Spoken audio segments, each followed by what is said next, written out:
dois relever le challenge de présenter le plus rapidement possible ces 3 ans de travail qui nous ont occupés dans la tête. Donc on va sûrement galoper et on espère que ça vous donnera envie de lire les 200 pages qui sont derrière et d'approfondir.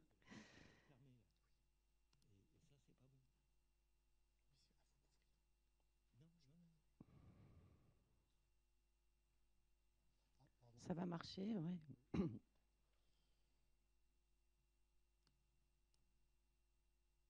Petit souci de retransmission, mais voilà.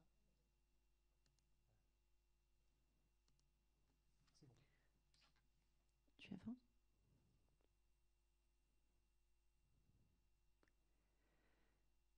Alors, on va dire quelques mots très très rapides de la méthodologie. Qu'est-ce qui nous a conduit à proposer cette recherche à Leroy Merlin et à l'ADEME? Un constat qu'on partageait.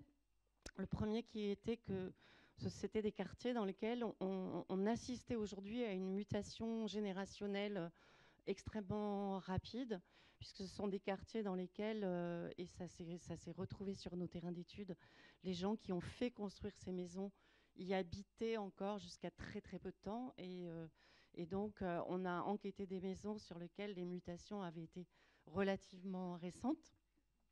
Ce qui a été rappelé, c'est un parc qui concerne à peu près 20% de la maison individuelle en France.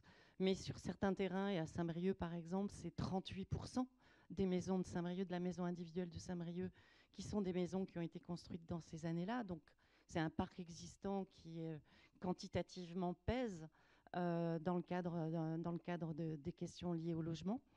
Et ce qui a été aussi rappelé, on est bien dans un pavillonnaire urbain, c'est-à-dire celui qu'on voit vraiment en ville. Alors en ville quand il s'agit de ville, mais on les retrouve aussi dans les bourgs ruraux, en périphérie des très vieux centres-villes. Donc ce qu'on dit en préambule de cette étude, je crois qu'on a tous dans les yeux ces maisons dans lesquelles certains d'entre nous ont peut-être d'ailleurs même grandi, de ces maisons sur sous-sol. Et le cœur de notre recherche était de nature. Le premier, c'est de comprendre ce qui faisait les ressorts de désirabilité de ce pavillonnaire, sachant que par ailleurs, et dans beaucoup d'autres études et interventions que je faisais autour des plans de rénovation énergétique de l'habitat, on savait que c'était des maisons qui pesaient sur les bras des agents immobiliers, par exemple, c'est-à-dire des maisons qui font plutôt partir des futurs acquéreurs en courant, parce qu'elles sont restées dans leur jus, et on le retrouvera après. Voilà, c'est le petit nom de l'étude, hein, c'est notre petit nom de code entre nous, c'est les maisons moches en fait. Hein. Et donc, qu'est-ce qui permettait que des ménages plus jeunes, en visitant ces maisons, arrivent à s'y projeter, enfin, passent le premier mouvement de recul. Et la deuxième chose était, évidente aussi, en tout cas pour nous, c'était est-ce qu'à l'occasion des rénovations qui ont lieu, tous les potentiels de transition environnementale sont actualisés, ou est-ce que ce sont des maisons qui passent à côté de leur potentiel de transition? Ce qui nous a conduit tous les deux, enfin tous les trois, à sortir un peu de notre zone de confort. Hein. Moi, rénovation énergétique de l'habitat, toi plutôt le périurbain, voilà, et à venir explorer un petit peu, on le verra tout à l'heure, toutes les dimensions des transitions environnementales. Et puis on a été rattrapé par ce contexte qu'on connaissait d'avance, c'est-à-dire le contexte de mise en cause de la maison individuelle qui là aussi a été rappelé, hein, et les injonctions à la densification, les injonctions au zéro artificialisation nette, voilà ce qu'on appelle, enfin moi ce que j'appelle jeter le bébé avec l'eau du bain, c'est-à-dire finalement qu'est-ce qu'on fait de ces maisons? Alors, quelques mots sur la méthode. Le travail s'est effectué auprès de 13 ménages, 6 à Saint-Brieuc, 7 en région toulousaine. Donc pour Toulouse, on le verra après, on était entre Soupetard et Colomiers. Chaque maison, la spécificité qu'elle était située sur des parcelles assez grandes pour leur localisation, environ 400 mètres carrés. Pour chaque maison, il s'agissait d'un achat pour une rénovation qui a été faite dans les 10 ans. Les personnes qu'on y a rencontrées, ce sont à Saint-Brieuc plutôt des personnes issues de la petite classe moyenne, on va dire. À Toulouse, on a plutôt rencontré des personnes qui étaient issues de la classe moyenne supérieure. Des personnes entre 20 et 65 ans, donc célibataires, des couples avec enfants, familles monoparentales ou encore couples de retraités.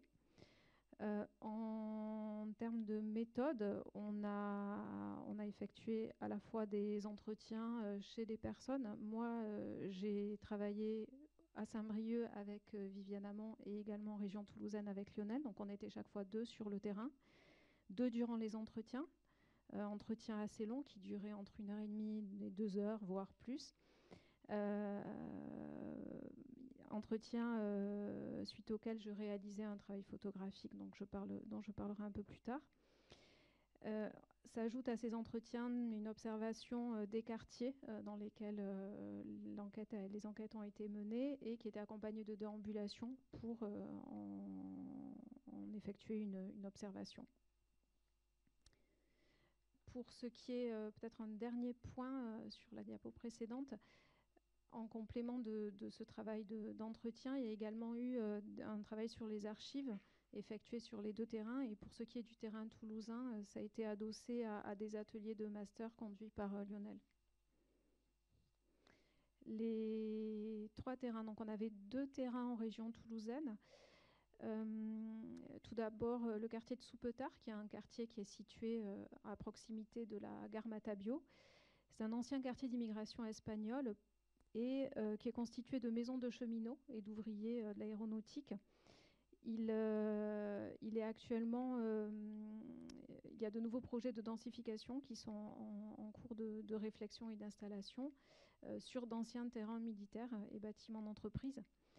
Ensuite, en région toulousaine, il y a Colomiers, donc la commune, qui est un ancien village de 3000, qui comptait 3000 habitants en 1950 et qui en compte maintenant 40 000, qui a été marqué par l'arrivée d'abord d'une forme de la ligne C, qui est un équivalent de RER, puis qui est aujourd'hui marqué aussi par l'arrivée prochaine d'une nouvelle ligne de métro, ce qui en fait une ville particulièrement attrayante. Et qui a aussi la particularité d'avoir un secteur pavillonnaire très diversifié qui en faisait pour nous un terrain d'enquête privilégié. Pour ce qui est de Soupetard, le quartier est situé sur une ancienne zone agricole et subit actuellement un agrandissement en cours sur un des côtés du quartier. Donc on est à la fois à Saint-Brieuc sur une zone qui est plutôt détendue et en région toulousaine, enfin qui l'est de moins en moins, et en région toulousaine sur une zone plus tendue. Je vais dire quelques mots sur l'approche photographique avant d'y revenir en fin de journée. Le travail a donc été réalisé sur l'ensemble des terrains. De manière identique, l'enjeu était, dès la prise de vue, de parvenir à l'issue de ce premier travail d'observation et de relevé, de pouvoir constituer des séries et créer une forme d'homogénéité entre le regard que j'allais porter sur les différents terrains. L'enjeu aussi, c'était de pouvoir faire un lien entre le travail mené à Saint-Brieuc et le travail mené en région toulousaine, sachant que j'étais la seule à avoir cette vision assez globale de l'enquête. J'ai travaillé par constitution de corpus, de groupes d'images. Tout d'abord, un travail effectué sur les intérieurs, comme j'ai l'habitude de le faire depuis une quinzaine d'années, un peu comme des relevés photographiques de ces intérieurs, guidés par ce qui était dit durant les entretiens avec les habitants et habitantes, qui pouvaient évoquer des éléments assez révélateurs des transformations de ces maisons, comme l'ajout d'un poêle ou le maintien de certains éléments architecturaux conservés de l'architecture originale. Donc c'est tous ces éléments que j'ai essayé de mettre en valeur dans le cadre des prises de vue faites en intérieur. Pour ce qui est des extérieurs et des photographies faites dans les quartiers environnants durant ces observations, il s'agissait d'interroger les modes de circulation, les modes de séparation entre parties privées et publiques, la diversité du parc pavillonnaire, les différents types d'aménagements publics présents dans ces quartiers, et puis d'interroger aussi les mutations en cours. Le parti pris stylistique qui a été le mien, ça a été d'abord d'opter pour un format carré qui a l'avantage de renforcer la dimension imaginaire des lieux, c'est-à-dire de mettre l'accent sur la manière dont les habitants s'approprient ces maisons et parviennent à les percevoir différemment. Il permettait aussi d'isoler le sujet et de souligner quelque part ce réenchantement du pavillonnaire que l'on percevait déjà dès l'élaboration de la recherche.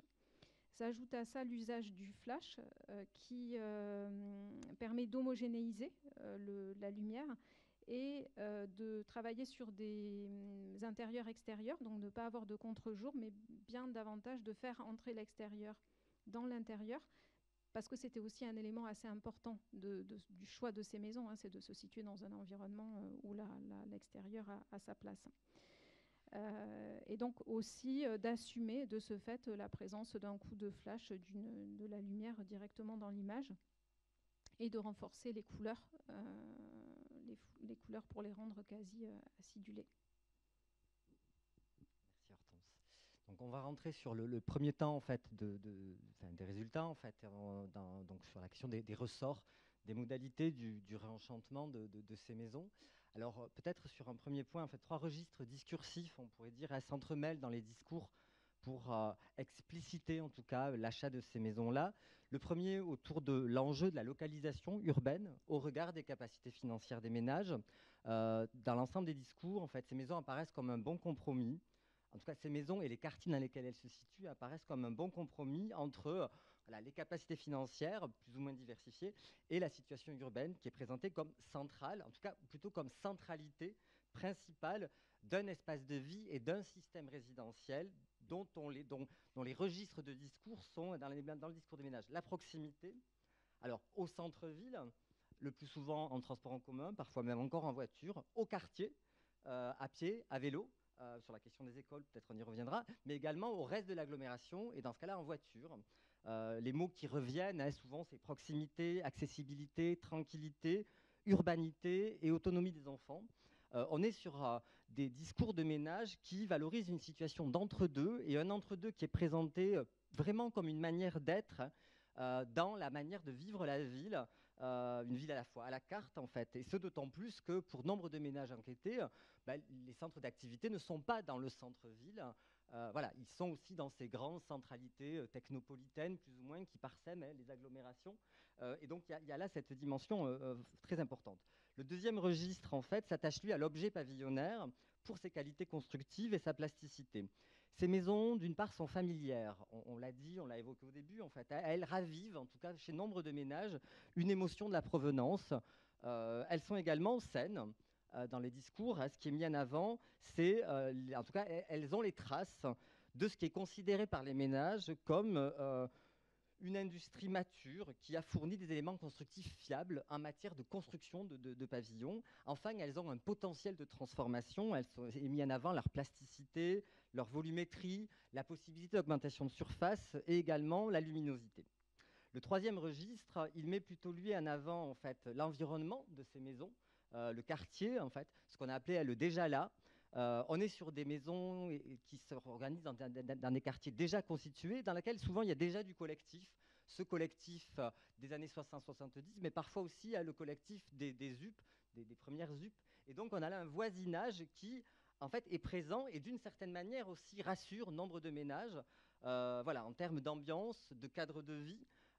Qui présente aux yeux de ces ménages en tout cas voilà, une échelle identitaire pertinente, une possibilité en tout cas de s'inventer un mode de vie à la fois en ville, à proximité de ces environnements collectifs, sans forcément peut-être les côtoyer, mais en tout cas ils savent qu'ils sont là et quelque part ils savent que ça ne bougera pas. Alors ce qui peut parfois générer une forme de tension avec les dynamiques parfois aussi de densification.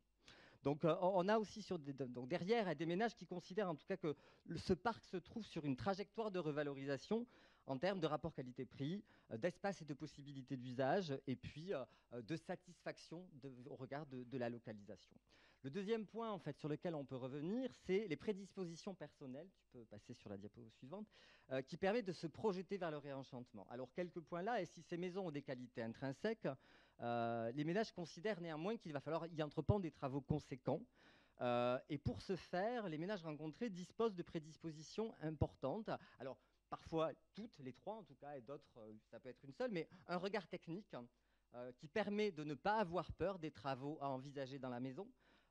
C'est souvent lié, en tout cas, avec ou des expériences de rénovation intérieure ou des compétences qui peuvent être acquises dans le champ professionnel. Un regard esthétique qui permet de se projeter, de passer outre le moche, le caractère en tout cas qui rebute un petit peu aux premières. Et donc cette capacité à projeter ces maisons-là dans un air du temps de la décoration, dans un air du temps architectural. Enfin, c'est aussi une opportunité économique, je l'ai dit, qui est liée là au repérage un petit peu de la bonne affaire, cette idée que quelque part, ces maisons-là sont dans des quartiers qui potentiellement vont être dans une trajectoire de valorisation et de transformation. Derrière ce souci quand même de rentabilité de l'investissement, surtout exprimé dans une éventuelle revente, n'oublions pas et n'évacuons pas le fait que les ménages qu'on a rencontrés sont surtout quand même en quête d'un chez-soi durable. L'installation est une installation envisagée comme pérenne. Il ne s'agit pas, pour la majorité des ménages rencontrés, de faire là une culbute particulière en fait, au regard d'un marché immobilier, mais bien de l'habiter et si possible de l'habiter le plus longtemps possible. Néanmoins, il est important pour eux de retomber sur leurs pieds. Troisième point important, et je terminerai là, en fait, le passage de l'achat à la transformation. De quelle manière là se met en œuvre ce réenchantement du pavillonnaire?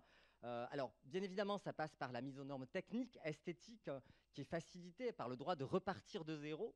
Derrière, il y a aussi une forte volonté de maîtriser le projet, de la conception à la conduite des travaux. On a aussi chez nombre de ménages, je l'ai dit, en fait, une part significative qui est réalisée parfois en auto quelque chose, et puis parfois le soutien, en tout cas, d'un conseil ou d'un accompagnement par une maîtrise d'ouvrage, et puis une appropriation immédiate, et en particulier sur les pièces d'eau, et puis après un système en fait, d'étapes dans la transformation du logement, et Gisiane y reviendra, ce qui peut freiner certains éléments. On a du coup l'importance dans ces maisons des espaces de réserve, qui permet de réactiver les fondements, en tout cas du monde pavillonnaire, tel que l'avaient souligné les travaux de Haumont et Raymond. Cette séparation aussi entre le collectif et l'intime, qui est favorisée en fait par la volumétrie des maisons. Et puis, bon, les travaux sur le pavillonnaire là-dessus l'ont toujours montré, à ce jardin multi-usage qui apparaît pour nombre de ménages comme la cinquième pièce de la maison. Et donc un enjeu dans la transformation là de venir réactiver en fait cet accès direct vers le rez-de-jardin, dont on verra qu'il a un enjeu important en matière de réception. Du coup, je passe la parole à Viviane. Alors en fait, c'est une photo qui résume ces aspects de réenchantement et puis ce qu'on va dire sur les transitions. Et cette photo, pour moi, ça représente un résumé de la recherche. Alors qu'est-ce que j'y vois? Alors j'y vois déjà des IPN. Et ça, c'est le symbole de l'agrandissement et de ce qu'on a pu dire sur des capacités techniques à voir que, oui, il y a des murs porteurs, mais l'agrandissement et de faire des grands volumes là où il y avait des petites pièces va être possible. Il y a l'accès direct au jardin, donc le réinvestissement des rez-de-chaussée, des rez-de-jardin dans ces maisons, dont une partie était habitée jusque-là uniquement en premier étage. Donc revenir s'installer en rez-de-chaussée dans ce qui était des garages, la buanderie, l'entrée, etc. Donc parce qu'on veut avoir un accès direct à la terrasse et au jardin et à cette cinquième pièce de la maison. Qu'est-ce que j'y vois? J'y vois les inspirations du moment, hein, la cuisine avec îlot central, la cuisine largement ouverte sur les pièces de séjour, l'indécrottable verrière industrielle qui fait vraiment partie des tendances du moment. Sur le plan énergétique, la présence du poêle qu'on va trouver dans quasiment toutes ces maisons. Donc il y a une prise en compte, pas forcément suffisante, mais une prise en compte des aspects énergétiques à l'occasion de ces rénovations. Et puis j'y vois aussi un vieux fauteuil club, un radiateur en fonte, une suspension ancienne. Le plancher, là, je ne suis pas sûre, mais dans certaines maisons, en fait, j'y vois aussi sur cette photo des éléments de réemploi, ce qu'on a conservé dans ces maisons. Donc un certain nombre de matériaux et de choses qui sont considérés de par leur charme et qu'on a gardé à l'occasion de ces rénovations. Donc voilà, c'est la photo résumée. Et on peut passer à la partie sur les transitions environnementales, puisque c'était quand même aussi un des cœurs du sujet. Ben, sur le plan énergétique, on parle de rendez-vous raté avec la performance, non pas avec la rénovation énergétique, parce qu'il y en a en partie, mais avec le potentiel de performance qu'ont ces maisons, et sur lequel on a enquêté donc 13 maisons, et sans calcul et sans rentrer dans les DPE ni autres audits au cours de notre étude, simplement à vue de nez, à partir de quand même 15 ans d'expérience sur la rénovation énergétique, on en a seulement 3 qui sont performantes à l'issue de ces rénovations profondes qui ont vu des transfigurations de ces maisons. Alors, c'est bon sur l'isolation de toiture, c'est en général excellent. C'est relativement bon sur les changements de chaudière. Par contre, l'isolation des parois opaques reste le parent pauvre dans ces rénovations, ce qui explique que je ne parlerai pas de performance pour la plupart de ces maisons. Alors, les principaux obstacles à ces rénovations, enfin, voilà pourquoi le rendez-vous est raté. Le premier, c'est parce que du fait même qu'on vient réutiliser les espaces de rez-de-jardin, de rez-de-chaussée, dans lesquels, pour Saint-Brieuc, c'était tout à fait typique. On avait des immenses usines à gaz, pas à gaz d'ailleurs, à fioul, avec des très grosses chaudières, avec les cuves de fioul, et qu'on vient y refaire son salon, sa salle à manger, etc. Le premier poste qu'on change, même si la chaudière marche encore, c'est le système de chauffage. Et donc, en fait, on commence par là, malheureusement. La deuxième chose, c'est ce que j'appelle avoir les yeux plus gros que le ventre, c'est-à-dire que les gens achètent ces maisons avec un projet de réenchantement, et quand ils sont face à des arbitrages budgétaires, c'est parfois et c'est souvent les questions énergétiques qui se passent à côté. Par exemple, l'isolation par l'extérieur a été abandonnée dans un certain nombre de cas parce que les postes plus architecturaux, plus de décors, plus d'esthétique sont passés en premier. Troisième point, c'est que les gens partent dans ces rénovations, on l'a dit, très peu accompagnés par des architectes, très peu accompagnés, très peu avec un projet d'ensemble. Mais ce projet d'ensemble, ce projet final, là où on a trouvé la maison au moment de l'enquête, c'est aussi la résultante d'avoir vécu dans ces maisons et d'avoir construit des projets au fil de l'eau du vécu dans ces maisons, qui fait que la manière dont on les transforme et voilà, dont on finit par faire un agrandissement, pour qu'on modifie des pièces, etc., est la résultante d'avoir vécu dans la maison pendant un moment. Donc en fait, à la fois, on est dans la logique de il faudrait que les gens aient un projet global et performant d'entrée, même si malheureusement ils font les travaux par étapes. Mais dans le fond, c'est l'idée même de la transformation vient aussi par étapes. Et ça, c'est vraiment un frein à la performance énergétique. Et puis, ça, on manque jamais de le dire, hein, mais le système d'aide financière qui privilégie les gestes, enfin qui rend que des gestes de rénovation seront aussi bien rémunérés, voire mieux rémunérés qu'une aide à la rénovation globale, n'est pas favorable à envoyer des signaux qui obligent ou qui incitent les ménages à penser leur rénovation globalement, même si ensuite ils font les travaux par étapes. Et puis le dernier point, enfin il y en a d'autres, hein, puisqu'on a dit qu'on galopait et qu'on n'allait pas tout vous dire. Ce qui est tout à fait remarquable, c'est que quand on interroge les vieux à Saint-Brieuc, par exemple, ils disent voilà, c'est des maisons dans lesquelles on vivait, voilà, vieille famille catholique, papa, maman et 6 enfants dans 60 mètres carrés avec les enfants qui partageaient des chambres. Aujourd'hui, ces maisons, elles passent à 180 mètres carrés dans l'enveloppe parce qu'on vient occuper le rez-de-chaussée, parce qu'on vient occuper les combles qui sont très facilement aménageables. Et on passe de 60 mètres carrés chauffés à 180 mètres carrés chauffés, voire plus. Et on y vit à 2, 3, 4, parce que c'est la famille moyenne française, papa, maman et les 2 enfants. Donc en fait, on peut avoir une performance, voire sobriété énergétique, mais si on calcule du kilowattheure au mètre carré ou du kilowattheure par personne, on ne va pas avoir le même résultat. Voilà sur l'énergie. Alors sur les matériaux, on voit qu'il y a des vrais potentiels de réemploi. Parce que je pense que aussi l'époque est au vintage et au retour en grâce des années 50, 60 et 70. dans les fringues, dans plein de choses, mais aussi dans un certain nombre d'objets qu'on va trouver dans ces maisons. Et ce que tu disais, c'est des maisons qui étaient bien construites, hein, au temps où il y avait encore des vrais menuisiers, des vrais ferronniers, des vrais maçons, etc. Et donc, en fait, il y a beaucoup de matériaux qui sont conservés. Alors, au hit parade, les radiateurs en fonte, ce qui posera ce qui pose un vraie question, enfin des vraies questions techniques sur l'adéquation entre chaudière et radiateur en fonte. Et ce serait bien d'être sûr que les plombiers chauffagistes se mettent au jour, surtout avec l'émergence aujourd'hui de la pompe à chaleur qui est quand même extrêmement mise en avant. Sur des radiateurs en fonte, ça demande certaines précautions techniques. En même temps, les radiateurs en fonte, ils ont un côté doudou et rassurant. Donc les gens les conservent parce que c'est pour eux un synonyme de bon chauffage. Et donc il y a des questions techniques autour de cette conservation. Les escaliers, les menuiseries intérieures aussi, qui sont des vraies menuiseries faites sur mesure par les menuisiers à l'époque, dans les années 50. Mais en même temps, la porte d'entrée, on a un catalogue de ce qui se fait chez Leroy Merlin, chez La Paire, enfin chez Comme il faut, chez tous les fournisseurs de portes d'entrée.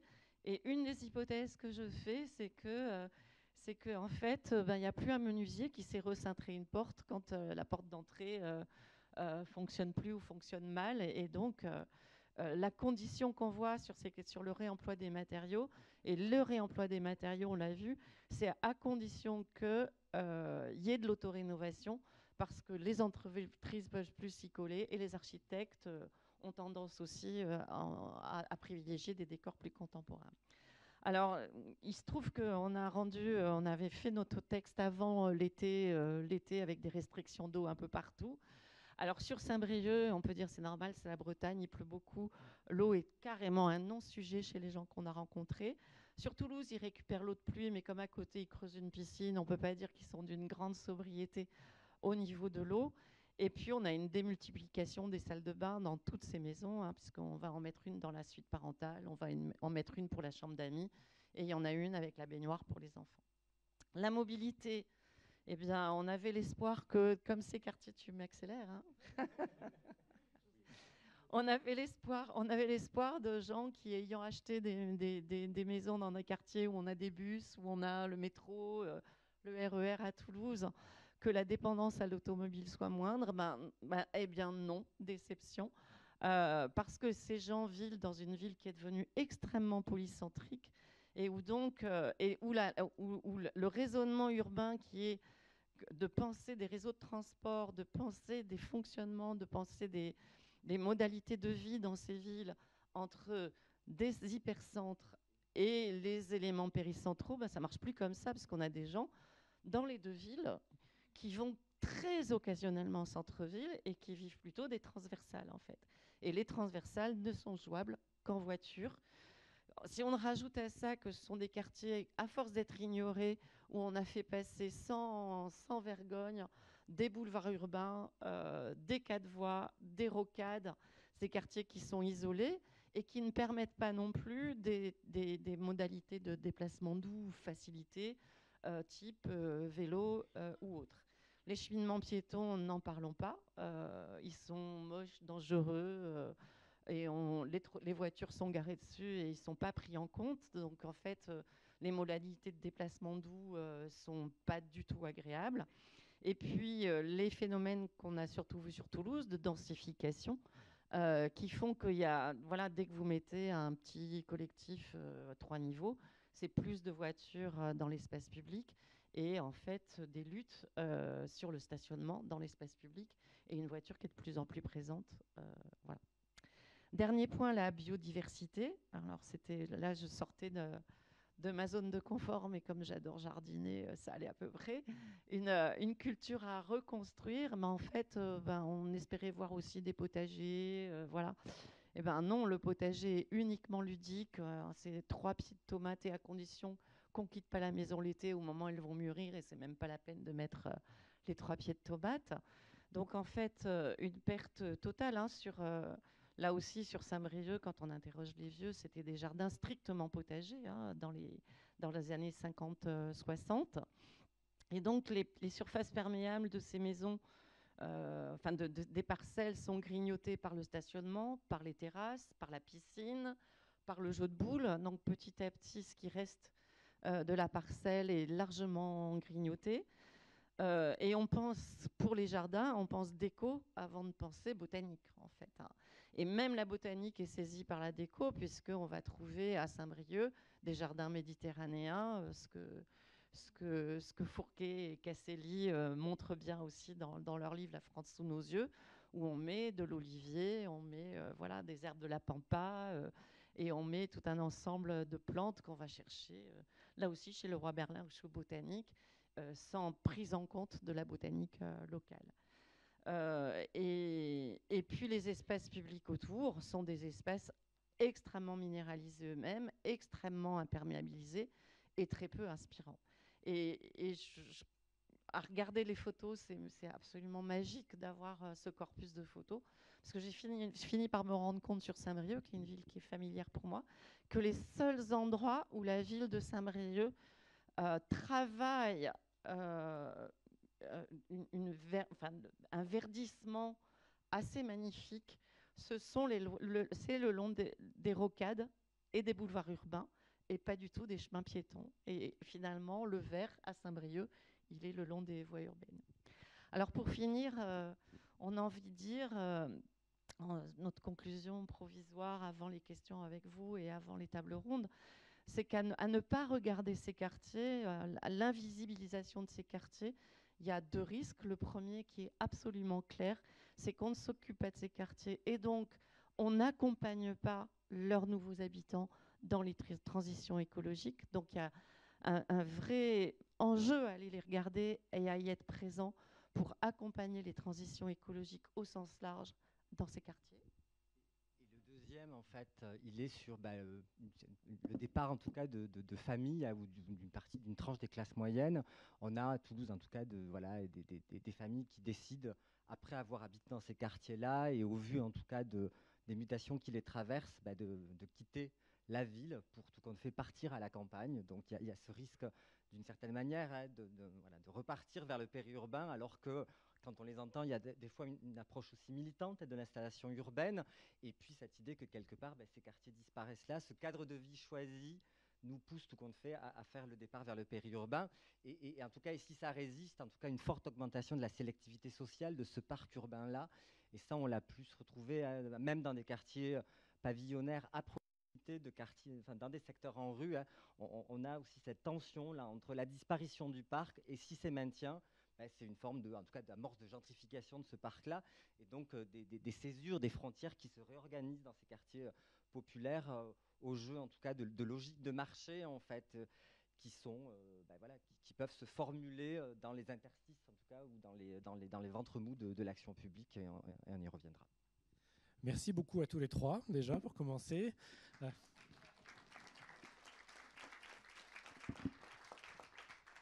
Voilà, on s'est un peu bridé, enfin on les a un petit peu bridés sur le timing, donc l'essentiel de ce qu'ils vous ont présenté, c'est vraiment l'analyse des terrains, mais derrière ces deux conclusions provisoires, il y a beaucoup d'autres arguments, alors que vous retrouvez de manière un peu télégraphique dans la synthèse que vous avez en main pour ceux qui sont dans la salle, et puis que vous retrouvez de manière beaucoup plus développée dans le rapport.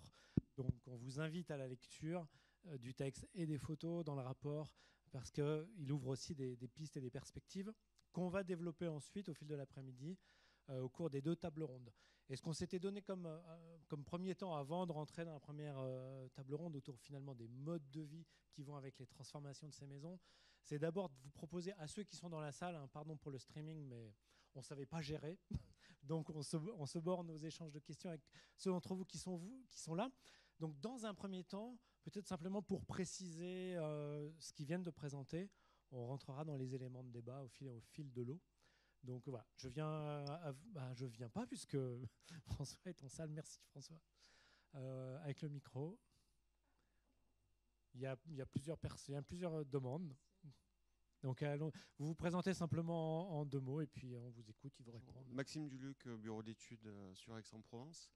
Est-ce que vous avez eu des échanges sur l'opportunité d'accueillir les personnes âgées, les grands-parents au rez-de-chaussée, vu qu'il y a beaucoup de place qui derrière. Est-ce que vous avez eu des cas où vous aviez les anciens au rez-de-chaussée Alors, on n'a pas eu des cas sur les familles qu'on a eues, mais c'est envisagé. C'est-à-dire que ça fait partie des projets futurs de pouvoir faire venir ma mère quand elle ne pourra plus être...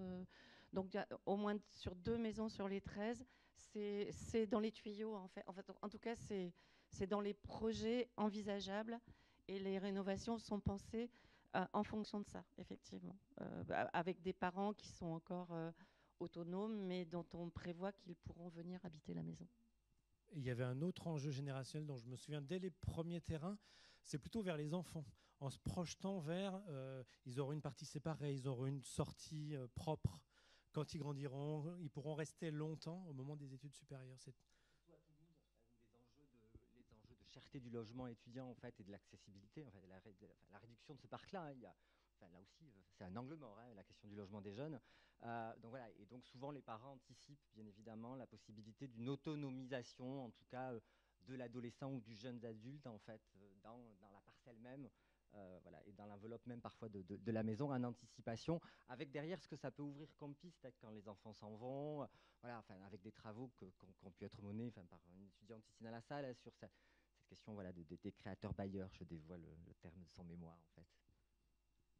Merci. C'est ce que permet la plasticité de la maison. Il y a souvent aussi la possibilité d'accueillir dans un premier temps la grand-mère ou le grand-père au rez-de-chaussée, dans la perspective de soi-même descendre après au rez-de-chaussée pour faire monter les enfants. Donc c'est ce que permettent ces maisons. Bonjour, Gaëtan Brispierre, sociologue. Félicitations, c'était vraiment passionnant. Même si c'est un peu le désenchantement écologique de ce réenchantement pavillonnaire. Il y a un aspect qui m'a particulièrement intéressé, c'est l'usage de la photographie dans le travail. J'ai bien aimé, Viviane, ton commentaire de la photo synthèse.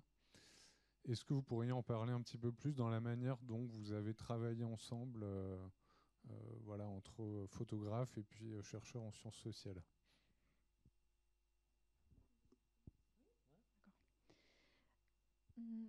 La présence de la photographie, elle s'est imposée dès le départ. On a co-construit le travail à 3.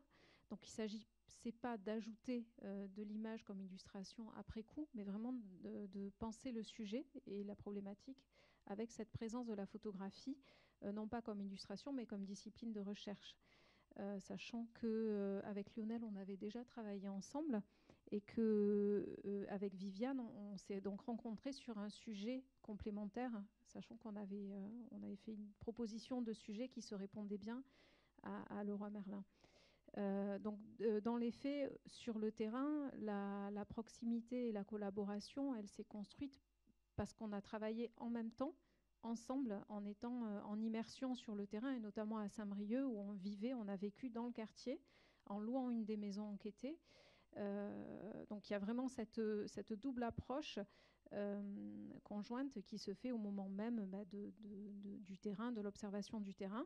Donc ça, c'est vraiment sur le temps de l'observation et de l'enquête. Et après, il y a tout le travail d'analyse des matériaux avec des temps d'échange pour essayer de déterminer qu'est-ce que la photographie comment elle va pouvoir lire différemment ce qu'on a pu observer et comment elle va pouvoir dialoguer avec le reste de la recherche. Et donc là, tout l'enjeu, ça a été de déterminer comment chacune allait pouvoir se saisir de ça pour créer des liens et trouver une place à l'image qui ne soit pas qu'une place d'illustration, mais un moyen aussi de restituer la recherche par un autre biais. Et ça, vous le verrez dans un second temps si vous restez à l'exposition, ou bien, c'est pas tout à fait pareil, mais si vous avez l'opportunité de regarder en ligne l'abécédaire photographique proposé. On peut prolonger le teaser quand même une seconde, c'est que si vous le regardez que en ligne, vous ne pourrez pas la manipuler, l'exposition. J'en dis pas plus. D'un autre côté, l'abécédaire en ligne associe des verbatims avec des photos. Ce sont vraiment deux restitutions photographiques assez proches, mais malgré tout différentes.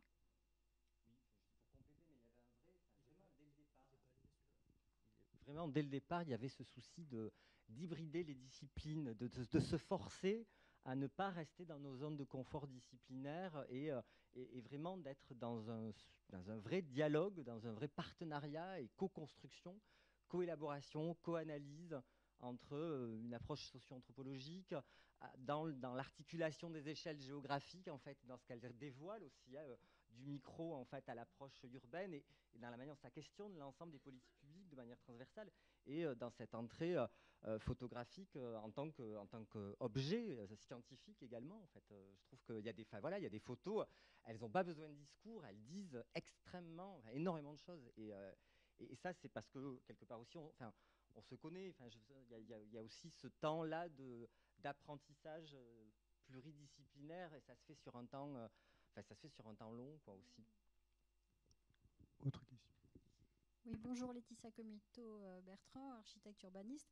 Je voulais savoir si vous aviez pu consulter en fait les titres de propriété, les actes notariés, puisque j'ai entendu Viviane Hamon tout à l'heure parler de maisons qui sont des maisons à étage sur sous-sol.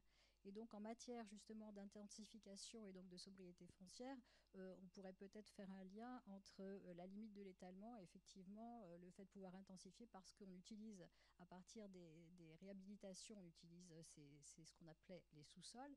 Et donc comme vous le disiez tout à l'heure, vous avez plusieurs personnes au mètre carré, et donc à la fois une consommation qui est moins importante au niveau de l'étalement, et aussi en termes d'énergie.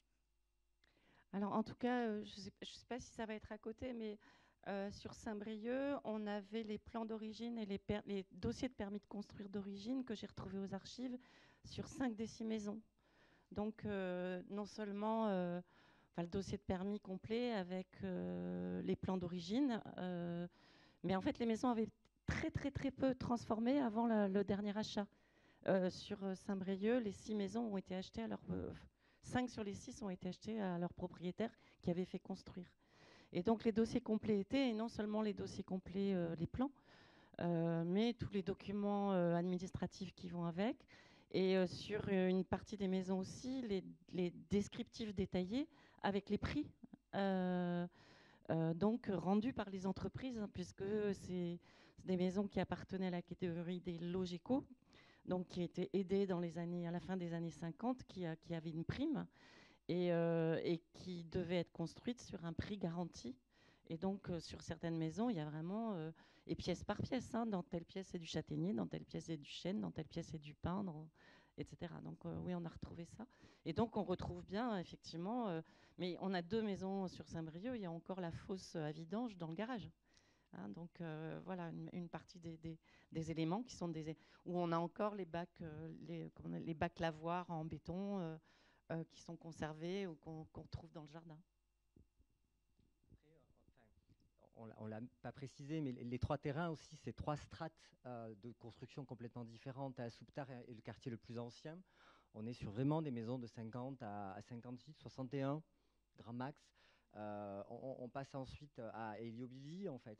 Et puis on termine avec Colomiers, où en fait on est sur du pavillonnaire c'est le pavillon d'une ville neuve. Alors on ne parlait pas encore de ville nouvelle à cette époque-là, mais on est vraiment sur des expériences de construction pavillonnaire particulières, diversifiées, qui sont assez intéressantes. Enfin, quand on va à Colomiers, avec Hortense, parfois on se retrouve à Gruissant, parfois on se retrouve au Barcarès, parfois, on voit bien aussi comment on est là sur une ville neuve qui, dans ses formes pavillonnaires et dans ses formes collectives également, hein, a été aussi un test architectural de ce qui sera après les stations du Languedoc-Roussillon, en fait, pour aller vite, hein, et qui viendra aussi, entre autres, inspirer une partie des villes nouvelles parisiennes.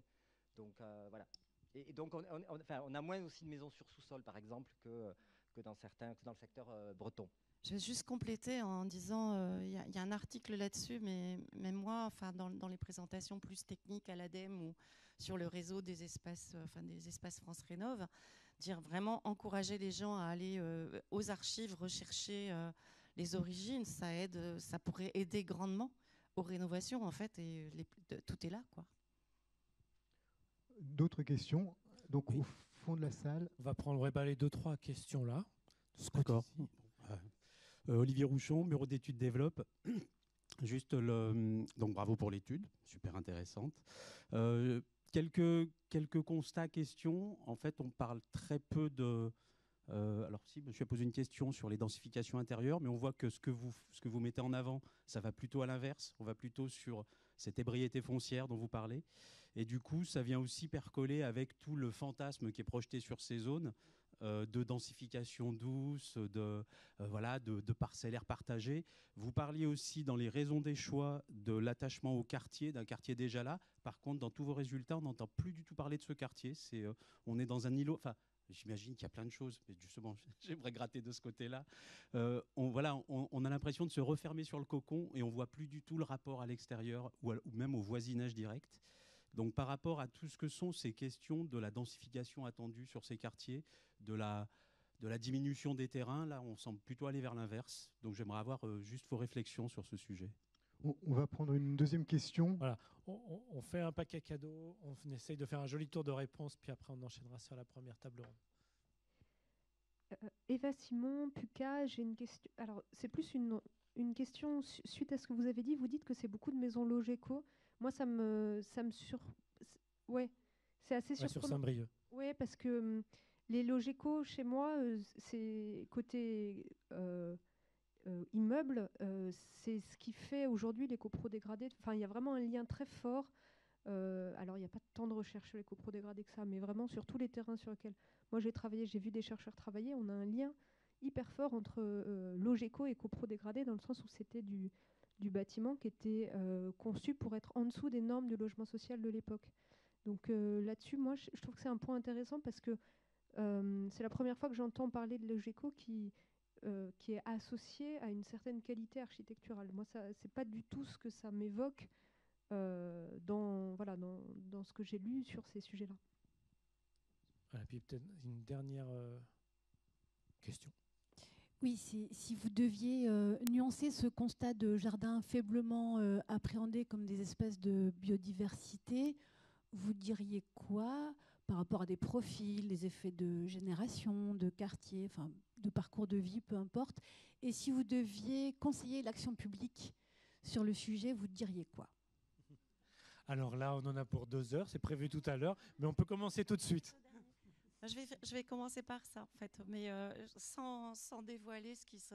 en plus, on est resté extérieur à la préparation des tables rondes, donc on aura la surprise en même temps que vous. Moi, sur ces quartiers où il y a eu un grand fantasme de la rénovation énergétique, groupée, partagée, tous en même temps, je n'y crois pas du tout. Par contre, de reconstruire des cultures de la biodiversité sur ces quartiers, en passant par le collectif, en passant par une éducation collective à l'échelle du quartier, j'y crois profondément. C'est-à-dire que je pense que il faut pas que les actions collectives se limitent à des jardins partagés en pied d'immeuble dans les quartiers sociaux. Je pense que c'est des quartiers qui vraiment pourraient retrouver du vivre ensemble à travers s'interroger collectivement sur la biodiversité à travers les haies, etc. Mais je pense qu'il va en être question dans la table ronde. Sur les Logeco, c'est quand même confirmé par le programme Profil Réno Standard. Je dis bien sur la maison individuelle. En fait, on a quand même... on avait des plans types, donc toutes les maisons que j'ai retrouvées sur Saint-Brieuc, il y a bien le cachet plan type agréé par le ministère de la reconstruction. Et on est sur de la construction parpaing, lame d'air, briques plâtrières, des charpentes, des vraies charpentes et pas des fermettes, etc. C'est des vraies charpentes, ce qui permet de réoccuper aussi les greniers. Donc en tout cas, sur la maison individuelle et à Saint-Brieuc, où on avait des cultures de petites entreprises italiennes et espagnoles qui sont venues construire ces maisons-là, et beaucoup d'autoconstruction aussi à l'époque, beaucoup d'autoconstruction sur Saint-Brieuc, puisqu'on avait les CRS, on avait les gens de la Poste, les gens d'EDF qui construisaient eux-mêmes leurs maisons tous les week-ends. On a des maisons de bonne facture. Et on est en zone, sur Saint-Brieuc, on est en zone hyper humide sur lequel on n'a pas trouvé de problème de moisissure, de pathologie dans les maisons, etc. Rapidement, juste sur les questions posées, en tout cas ces 3 terrains, ces 13 ménages, voilà, donc d'une certaine manière, oui, on n'a pas tout observé. Maintenant, des travaux montrent bien qu'il y a des dynamiques de densification. On les retrouve en tout cas sur Toulouse, mais je dirais dans des secteurs pavillonnaires un tout petit peu plus frais, vraiment dans les faubourgs, où cette suite des faubourgs. Là, aujourd'hui à Toulouse, il peut y avoir des démarches de densification, de transformation de la maison en fait un immeuble de rapport, un petit logement, enfin voilà. Voilà. Mais dans ces quartiers-là encore, c'est vraiment la recherche de la maison pour la famille, quoi, en fait. Et c'est aussi pour ça qu'ils ont une valeur, en fait, ces secteurs péricentraux. C'est qu'on peut y exprimer le rêve de la maison familiale, le rêve du bonheur familial. Il y a encore peut-être quelques années, ces ménages seraient partis en périurbain. Voilà. Là, non. Ils vont dans ce quartier-là, ils envisagent la transformation, parce que je l'ai dit, ils ont aussi conscience des dynamiques de revalorisation liées à l'arrivée du train, d'un RER, d'un métro. Le vivre ensemble. Oui, oui. En fait, vraiment, les ménages qu'on interroge, non, il n'y a pas ce referment-là. Ce qu'ils viennent chercher aussi, c'est bien ce voisinage existant. Alors, à la fois dans sa dimension générationnelle, c'est-à-dire, il y a encore des habitants du quartier. Il y a encore Madame Rita, voilà, qui l'ancienne du quartier, qui raconte l'histoire du quartier et qui vient là nous raconter l'immigration espagnole, les cheminots, les entraides en fait qu'il y avait aussi liées à ces secteurs pavillonnaires, le fait qu'il y avait des commerces aussi parfois dans ces secteurs pavillonnaires-là. Voilà. Et en même temps, ils sont aussi contents du renouvellement générationnel, de l'arrivée des enfants. Voilà. Il y a aussi ce dialogue avec les secteurs collectifs, qu'ils soient privés ou sociaux. Alors on a un peu moins vu dans ces quartiers-là, mais le travail qu'on avait fait avec les étudiants en fait, sur d'autres quartiers toulousains, je pense entre autres à Papus, on a un vrai dispositif en fait, qui est mis en place entre les habitants Castor et le parc social, avec un souci là de dialogue, mais on a une politique en rue qui, elle, en filigrane, quand on l'interroge, n'attend qu'une chose, c'est que les castors déménagent pour les remplacer par une résidence fermée où on viendra proposer de la mixité. Sauf qu'on l'aura dans les chiffres. Dans la réalité de l'espace public, peut-être pas. Donc voilà, mais je pense que vraiment la recherche, elle est une invitation à mieux étudier, à mieux regarder, à mieux comprendre cette strate pavillonnaire urbaine. Voilà, pour reprendre la formule, et Éric Charme l'avait fait, d'arrêter de jeter le bébé avec l'eau du bain. D'arrêter également d'approcher ce secteur pavillonnaire à l'aune des dimensions périurbaines qui sont parfois elles-mêmes aussi souvent caricaturées. Il y a peut-être aussi au bout d'un moment à sortir de cette idée que le pavillonnaire c'est pas bien, c'est mal. Voilà, je crois qu'il y a à explorer davantage et à sortir, à sortir du vernis discursif scientifique ou médiatique ou politique sur ces secteurs pavillonnaires-là, parce qu'on a, à mon avis, plein de choses à y apprendre et il y a énormément de potentialités, tant en termes de voisinage on a rencontré des ménages avec les étudiants qui désartificialisent, qui enlèvent la piscine. Oui. Donc, ces processus, ils existent sur les 13 ménages. Non, voilà. Merci Lionel. Et je rajouterais qu'on était quand même sur des... Alors, Hortense est parisienne, elle a dit grande parcelle, mais on était sur 400 mètres carrés, tu vois. Quand on enlève la maison, la partie sur rue, ce qui reste derrière, ne peut pas faire grand-chose quand même. 400 mètres carrés, c'est quasiment le maxi qu'on avait en termes de taille de parcelle. Merci beaucoup.